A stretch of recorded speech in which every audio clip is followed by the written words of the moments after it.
नमस्कार दोस्तों, कैसे हो? उम्मीद करता हूँ आप सब लोग बहुत अच्छे होंगे।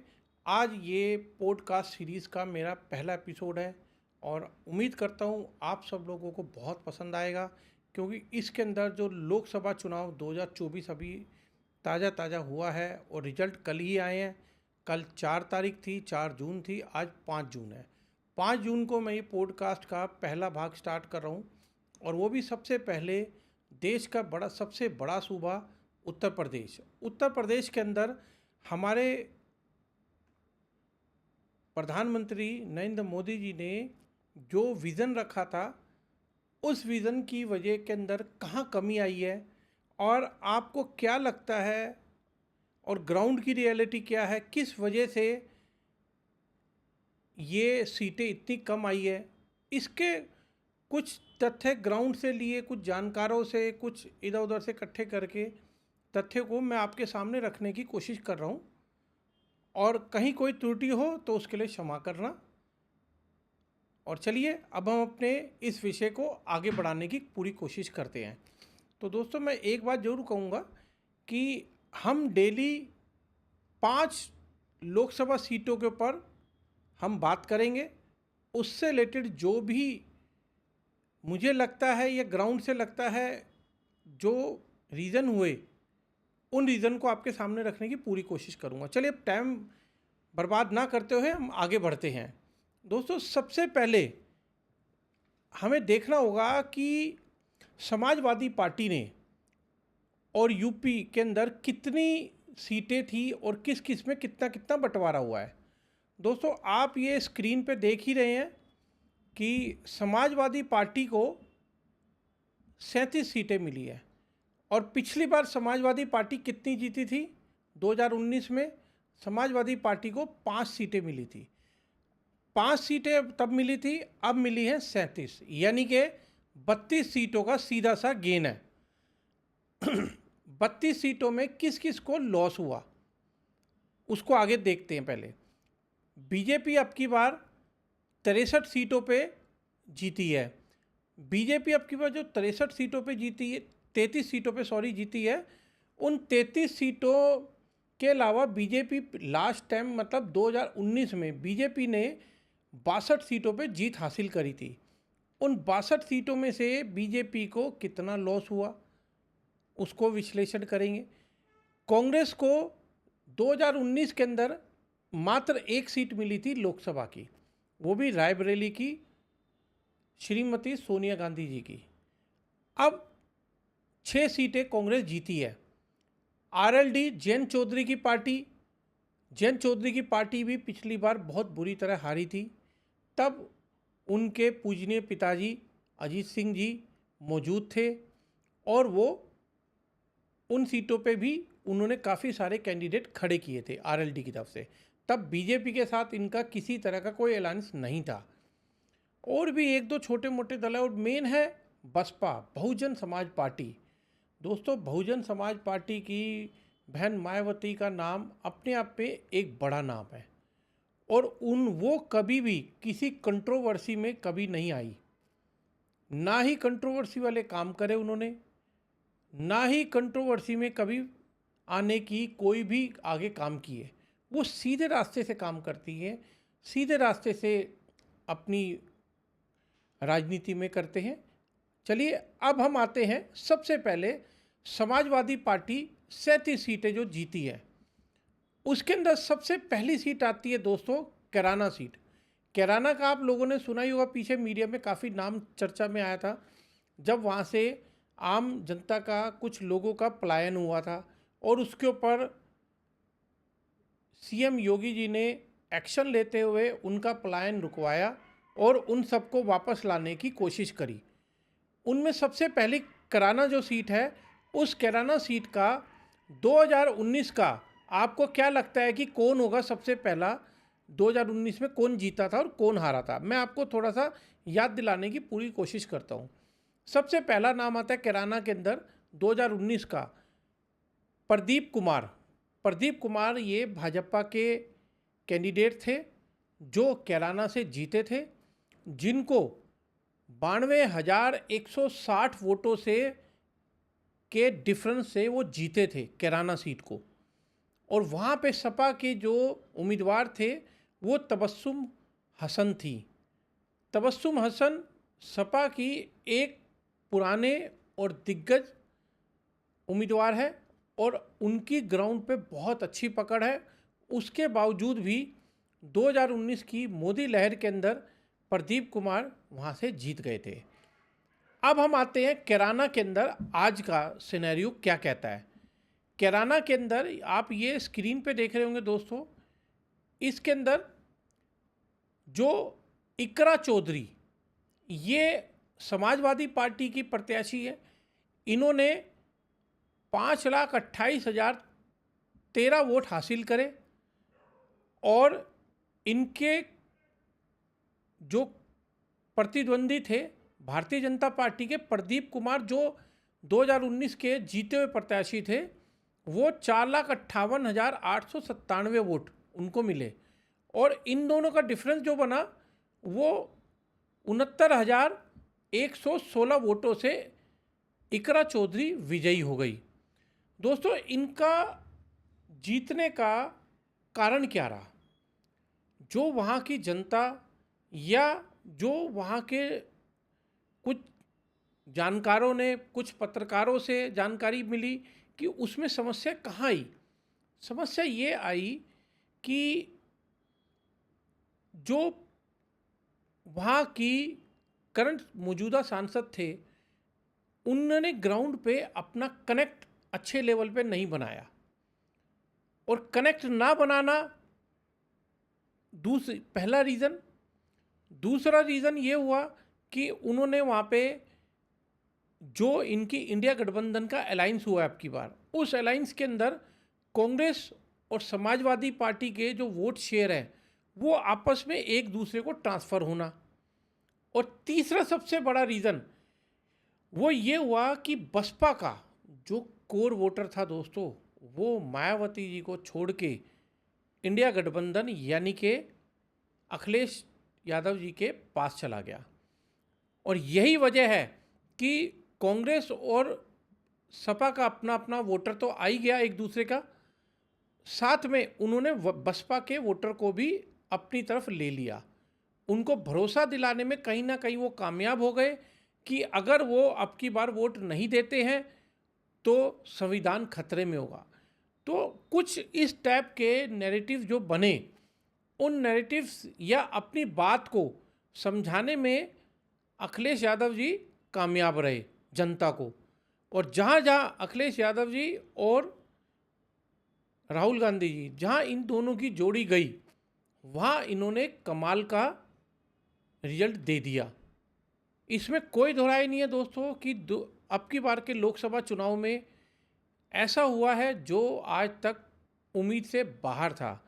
किसी ने पार्टी ने सोचा नहीं था, इवन समाजवादी पार्टी को भी उम्मीद नहीं थी कि वो इतनी सीटें जीतेंगी, बीजेपी को उम्मीद नहीं थी वो इतनी सीटें हारेंगी, ऊपर से बसपा को उम्मीद नहीं थी कि वो एक भी सीट नहीं जीतेंगी। बसपा के ऊपर दोस्तों मैं थोड़ा सा विस्तार से आपको बाद में बताऊंगा, क्योंकि हुआ क्या है उनके साथ, एक्चुअल में क्या समस्या आई है। अच्छा, अब हमने कैराना सीट के ऊपर आपको विश्लेषण दिया।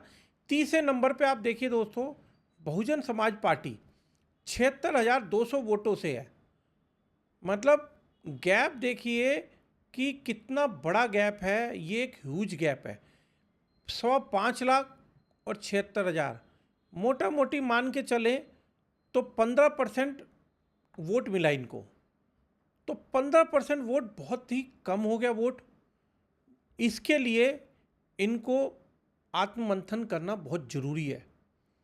तो दोस्तों अगली सीट पे हम आते हैं, वो है मुजफ्फरनगर। मुजफ्फरनगर एक ऐसी सीट है दोस्तों, आपने सुना होगा पीछे कि जो किसान आंदोलन हुआ था, किसान आंदोलन के टाइम पे मुजफ्फरनगर सीट बड़ी हॉट एरिया माना जा रहा था। हुआ क्या था कि वहाँ के सांसद थे संजीव बालियान, आप सब जानते ही होंगे उनका नाम। संजीव बालियान जी पिछली बार 2019 के लोकसभा चुनाव में 6,526 मात्र इतने वोटों से ही जीते थे। और ये बहुत छोटा मार्जिन था, क्योंकि उस टाइम पे इस मार्जिन के जो दूसरे नंबर पे थे प्रत्याशी वो थे स्वर्गीय अजीत सिंह जी। स्वर्गीय अजीत सिंह जी ने बहुत अच्छा और बेहतरीन प्रदर्शन किया था और 6,526 वोट कोई बहुत बड़ा नंबर था ही नहीं। अजीत सिंह जी आज हमारे बीच में नहीं है, पर उनके किए गए कार्य और उनके किए गई सोच आज तक जयंत चौधरी जी को आगे जाने में बड़ी मदद कर रही है। अब मुजफ्फरनगर की सीट का अब हम देखते हैं कि मुजफ्फरनगर का अभी का क्या सिनेरियो है। दोस्तों, अभी का सिनेरियो ये है कि समाजवादी पार्टी ने ये सीट जीती है। समाजवादी पार्टी को 4,70,221 वोट मिले हैं और दूसरे नंबर पे रही पार्टी भारतीय जनता पार्टी के संजीव बालियान, इनको वोट मिले 4,46,049 वोट। तो दोस्तों, कहीं ना कहीं जो आरएलडी का वोटर था, जाट बेल्ट का जो वोटर था, वो कहीं ना कहीं बीजेपी के पक्ष में आने के लिए कतरा गया। क्योंकि अगर पिछला रिकॉर्ड देखें, जिस हिसाब से अजीत सिंह जी को जितने वोट मिले और बीजेपी के जितने वोट थे, उनके प्रतिशत को देखें, अगर उसको मिलाते हैं तो बहुत हाई वोट बनते, पर नहीं हो पाए। तो कहीं ना कहीं इसका जाट बेल्ट की वजह से वहाँ पे वोट बैंक बीजेपी को बहुत कम मिला। और उन्हीं के ही है हरिंदर सिंह मलिक, ये भी जाट कैडर से आते हैं। तो इन्होंने काफ़ी अच्छा जो अजीत सिंह का वोट था वो सारा का सारा खींच लिया, और प्लस यादव एमवाई जो अखिलेश जी का है उसको साथ लेके इन्होंने अपना वोट प्रतिशत बढ़ा दिया। तो और तीसरे नंबर पे रहे बहुजन समाज पार्टी, दारा सिंह बहुजन समाज पार्टी के एक दारा सिंह चौहान है, एक दारा सिंह प्रजापति है। दारा सिंह प्रजापति को 1.5 लाख के आसपास वोट मिल गया। ये है दोस्तों मुजफ्फरनगर का सिनेरियो। अब हम तीसरे पे आते हैं, मुरादाबाद। मुरादाबाद की सीट का एक बड़ा दिलचस्प वाकया हुआ था, आप लोगों को शायद पता भी होगा कि मुरादाबाद की सीट जो पिछली बार मिस्टर डॉक्टर एसटी हसन जी जीते थे, 2019 का बता रहा हूँ दोस्तों, 2019 में इस सीट को एसटी हसन जीते थे, 97,878 वोटों से जीते थे। और उन्होंने जिसको हराया था उनका नाम था कुंवर सर्वेश कुमार। और कुंवर सर्वेश कुमार बीजेपी के एक धुरंधर नेता हैं, उनको हराना 97,000 वोटों से। उसके बाद उन्होंने 2024 जब आता है तो 2024 के अंदर इन्होंने क्या हुआ कि एसटी हसन जी ने अपना पर्चा दाखिल करने चले गए, उन्होंने अपना पर्चा दाखिल कर दिया। एन मोमेंट पे इंसिडेंट ये हुआ कि आजम खान जी की वजह से, उनके दबाव के चलते रुचि वीरा को टिकट अखिलेश यादव जी को देना पड़ा, पर रुचि वीरा जी ने भी उस टिकट मिलने को लेकर निराश नहीं होने दिया। उन्होंने समाजवादी पार्टी को उससे ज़्यादा वोटों से, जितने वोटों से एसटी हसन जी पिछली बार जीते थे, उससे ज़्यादा वोटों से जीत दिला के वापस लेके आई अब उस सीट को। तो दोस्तों, ये एक बहुत बड़ी बात है। और उनके सामने जो पिछली बार के 2019 के बीजेपी के कैंडिडेट थे कंवर सर्वेश कुमार, वो 1,05,762 वोटों से हार गए।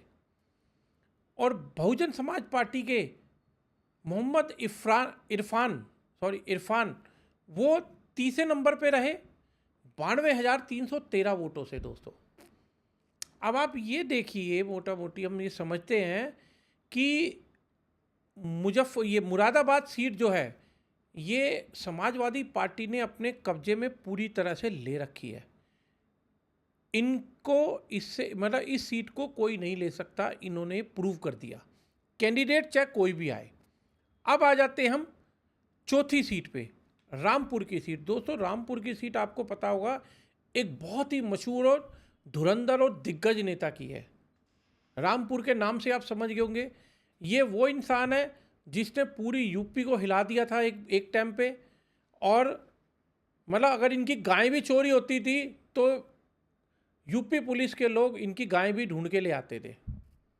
इतने दिग्गज नेता थे और इतने बाहुबली नेता रहे थे उस टाइम पे। 2019 का दोस्तों मैं आपको इंसिडेंट बताता हूँ। 2019 में रामपुर सीट को आजम खान जी ने जीता था 1,09,997 वोटों से। इतनी ज़बरदस्त जीत हासिल करी थी।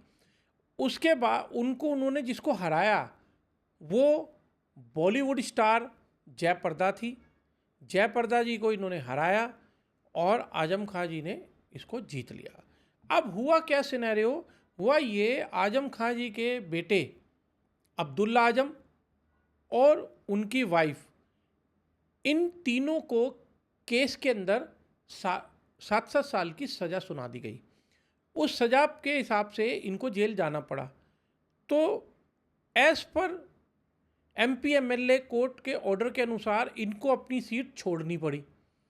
वो सीट छोड़ने के बाद वहाँ पे उपचुनाव हुए। उपचुनाव के अंदर बीजेपी का कैंडिडेट वहाँ से जीत गया।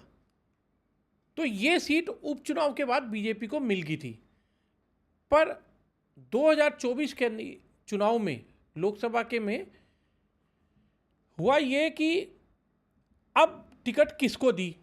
उन्होंने क्या किया, समाजवादी पार्टी के अखिलेश जी ने बड़ी स्मार्ट गेम खेली। स्मार्टली गेम खेलते हुए इन्होंने वहाँ के मुस्लिम उम्मीदवार को खड़ा किया, क्योंकि मुस्लिम बहुल सीट है तो नेचुरल है मुस्लिम उम्मीदवार को खड़ा करना। तो उन्होंने जिनको खड़ा किया, उन्होंने बीजेपी को के घनश्याम सिंह लोधी जी को हरा दिया। 87,434 वोटों से दोस्तों हरा दिया। दोस्तों एक रिक्वेस्ट और करूँगा, अगर मेरे से बीच में कुछ आंकड़ों में किसी चीज़ में थोड़ी सी ऊपर नीचे हो तो उसके लिए क्षमा करना, क्योंकि ये मेरा पहला प्रोग्राम है। धीरे धीरे मैं इसमें कोशिश करूँगा सही से सही जानकारी आपको देने की। चलिए हम आगे बढ़ते हैं। भारतीय जनता पार्टी के गणेश सिंह लोधी, उनको इन्होंने 87,000 वोटों से 2024 के चुनाव में हरा दिया। तो दोस्तों रामपुर की सीट सपा ने जाने नहीं दी, अपने पास रखी। ये होगी चौथी सीट। अब पांचवी सीट आती है संभल। संभल की सीट दोस्तों इतनी मतलब हाई प्रोफाइल सीट है। आपने इनके जो सीट के जिन्होंने जीती थी उनका नाम सुना ही होगा, शफीकुर रहमान बर्क जी। और ये अब हमारे आपके बीच में नहीं रहे, ये अल्लाह के पास जा चुके हैं। तो मैं आप लोगों से यही कहूँगा कि जैसे जो 2019 के अंदर इन्होंने जो सीट जीती थी बर्क साहब ने, वो जीती थी 1,74,862 वोटों से। दोस्तों बहुत ज़बरदस्त सीट जीती थी इन्होंने, बहुत हाई वोट लिए थे। उसके अंदर बीजेपी के परमेश्वर लाल सैनी को इन्होंने 2.25 लाख वोटों से हरा दिया था। अब आते हैं आज की डेट में इस सीट का क्या सिनेरियो है।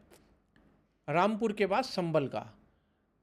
संभल के अंदर जिया उर रहमान, ये उनके पोते हैं। जिया उर रहमान बर्क साहब के पोते हैं। इनको समाजवादी पार्टी ने भरोसा करके टिकट दी और उस भरोसे की वजह से इन्होंने उस भरोसे को कामयाब करते हुए उस सीट को जीत लिया 1,21,494 वोटों से। और बीजेपी के जो प्रत्याशी को इन्होंने हराया वो है परमेश्वर लाल सैनी। परमेश्वर लाल सैनी को इन्होंने 1,21,000 वोटों से दोस्तों हरा दिया। अब आते हैं सपा के ऊपर। सपा ने के जो चौधरी साहब थे, उनको जो वोट मिले वो 1,52,460 वोट मिले दोस्तों। आप ये स्क्रीन पे देख ही रहे होंगे। अब आते हैं हम इसके बाद हमारी आज की आखिरी सीट पे, जिसके लिए दोस्तों मतलब यूपी के अंदर तो सबको ही मलाल है। यूपी क्या देश में मलाल है सबको। और ये हुआ क्या, ये एक बहुत अलग लेवल का इंसिडेंट हुआ है। मैं आपको इसके बारे में, इस सीट के बारे में क्या बताऊं कि इस सीट का दर्द कितनों को हुआ। अभी दोस्तों इस सीट के बारे में आप खुद बड़े सुन के अचंभित होंगे। उस सीट का नाम है फैज़ाबाद। फैज़ाबाद एक ऐसी सीट है जिसे हम अयोध्या जी भी कहते हैं, जो हमारे आपके दिलों में बसते हैं, श्री राम लला। तो उस सीट पर लालू सिंह बीजेपी के प्रत्याशी थे। 2019 के इंसिडेंट में हुआ क्या दोस्तों, ये 2 बार के जीते हुए हैं लालू सिंह। लालू सिंह ने 2019 में 65,477 वोटों से जीत हासिल करी थी। उस 65,477 वोट के सामने इन्होंने हराया किसको? सपा नेता आनंद सिंह को हरा दिया था।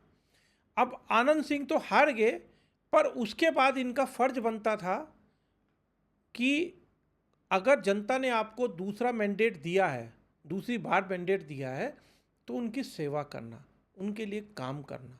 पर वहाँ की जनता और वहाँ के लोगों से, वहाँ के तरफ से जो जानकारी मिल रही है, उसका सबसे बड़ा कारण बड़ा दुख भरा है कि किसी भी जनता का कोई काम नहीं हुआ, अपने घर बैठे रहते थे।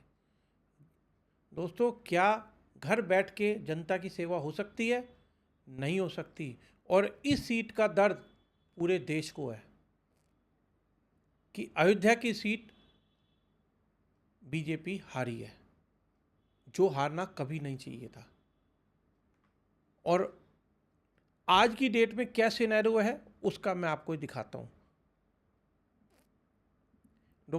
दोस्तों, ये है फैज़ाबाद की सीट। फैज़ाबाद की सीट पे अवधेश प्रसाद ये जीते हैं समाजवादी पार्टी से। इनको MY फैक्टर से भी वोट मिला, और जो लालू सिंह से नाराज थे बीजेपी के वोटर, बीजेपी का कैडर, वो उन्होंने भी भर भर के वोट इनको दिया। और ये 4,99,722 वोट इनको मिले, और समाजवादी पार्टी के 5,54,279 वोट इनको मिले, जिसमें 54,567 वोटों से इनको हार का मुंह देखना पड़ा। अब तीसरे नंबर पे जो आते हैं वो आते बहुजन समाज पार्टी के, जिनको 46,407 वोट मिले हैं। दोस्तों, ये तो हो गया जो 5 सीटों का मैंने आपको बोला था, बट आज मैंने आपको 6 सीटों का विश्लेषण दे दिया। छठी सीट इसलिए थी, वो एक बहुत ज़रूरी सीट थी, फैज़ाबाद यानी अयोध्या जी। दोस्तों, मैं आप लोगों से यही कहना चाहूँगा कि अपने मत का जब भी प्रयोग करें, सही तरीके से करें, एक सही कैंडिडेट को चॉइस करें। जो आपको लगता है वो करिए, जो आपकी सुने उसके लिए आप जरूर करिए। चलिए दोस्तों, उम्मीद करता हूँ आपको आज का मेरा ये पहला भाग पॉडकास्ट का अच्छा लगा होगा। कोई कमी हो तो कमेंट्स में ज़रूर बताना। बस दोस्तों, गाली मत देना, वैसे बता देना आप। ठीक है जी? ओके, धन्यवाद।